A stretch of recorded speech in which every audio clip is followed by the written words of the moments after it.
আসসালামু আলাইকুম ওরহমাতুল্লাহ। সম্মানিত দর্শক, সূরাতুল ইখলাস এইভাবে পাঠ করে হাতের মধ্যে ফু দিলে যে কেউ আপনার জন্য পাগল হয়ে যাবে, আপনার প্রতি আকৃষ্ট হবে এবং সে আপনার জন্য যে কোনো কিছু করার জন্য পাগল হয়ে যাবে এবং আপনাকে কাছে পাওয়ার জন্য ছটফট করবে। আপনার প্রতি সে পাগল হয়ে যাবে। আপনাকে এই আমলটি কিভাবে করতে হবে এবং আমলটি কখন করবেন, কিভাবে করবেন, করলে কি লাভ হবে, এই নিয়ে বিস্তারিত আলোচনা করার চেষ্টা করব এবং ভিডিওটি খুবই ছোট হবে। আপনারা ধৈর্য সহকারে এই ভিডিওটি সম্পূর্ণ দেখতে থাকেন, কারণ এই আমলটির মাধ্যমে আপনারা বিশেষ কাউকে বাধ্য করতে পারবেন, বশ করতে পারবেন এবং আপনার প্রতি আকৃষ্ট করতে পারবেন, আপনার জন্য পাগল বানাতে পারবেন। এই আমলটির মাধ্যমে আপনি যদি চান যে আপনার স্বামী আপনাকে ভালোবাসুক, অন্য কারোর দিকে না থাকাক, অন্য কাউকে না বাসুক, তাহলে আপনি আমলটি করতে পারেন। আপনার স্ত্রী যদি আপনাকে ছেড়ে অন্য কাউকে ভালোবাসে, অন্য কারোর কথা শুনে, তাহলে এই আমলটি আপনি করতে পারেন। করলে কী লাভ হবে? আপনার স্ত্রীও আপনার কথা শুনতে বাধ্য হবে এবং আপনাকে প্রচুর ভালোবাসবে। এবং যে কোনো মানুষকে যদি আপনি আপনার প্রতি পাগল করতে চান বা ভালোবাসতে চান, আকৃষ্ট করতে চান, তাহলে এই আমলটি আপনারা বিশেষভাবে করবেন। করলে কী লাভ হবে?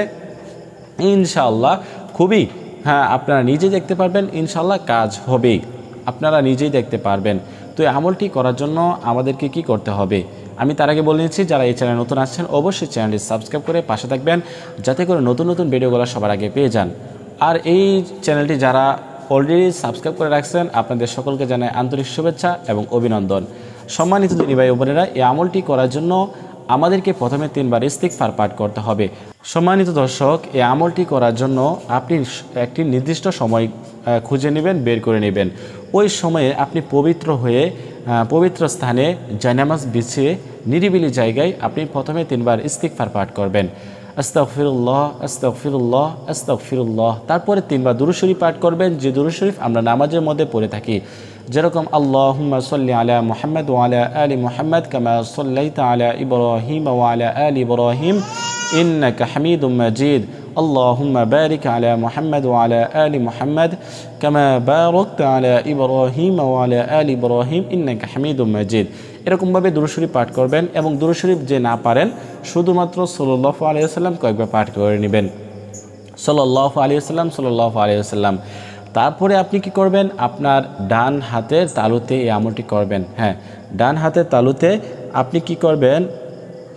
এইখানে আপনি ওই ব্যক্তির নাম পারলে লিখে নেবেন, না হয় কিছু করা লাগবে না। আপনি হাতের তালুতে এভাবে, আপনার হাতের তালুতে এভাবে আপনি কি করবেন? সূরাতুল ইখলাস 3 বার সুন্দরভাবে পাঠ করবেন, সহিহ শুদ্ধভাবে পাঠ করে আউযু বিল্লাহি মিনাশ শাইতানির রাজিম, বিসমিল্লাহির রহমানির রহিম, কুল হুয়াল্লাহু আহাদ, আল্লাহুস সামাদ, লাম ইয়ালিদ ওয়া লাম ইউলাদ ওয়া লাম ইয়াকুল লাহু কুফুয়ান আহাদ।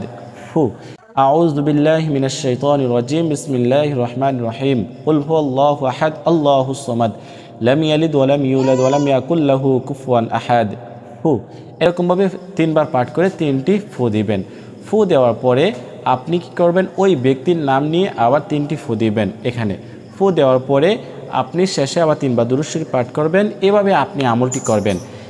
এইভাবে আপনি আমলটি করলে যে ব্যক্তির জন্য আপনি আমলটি করবেন, ওই ব্যক্তি আপনার কথা শুনতে বাধ্য হবে, আপনার প্রতি আকৃষ্ট হবে এবং আপনার জন্য সে পাগল হয়ে যাবে। এই আমলটি করতে পারলে এভাবে সহিহ শুদ্ধভাবে আপনারা আমলটি করার চেষ্টা করবেন। করলে অবশ্যই ফলাফল আপনারা নিজের চোখে দেখতে পারবেন।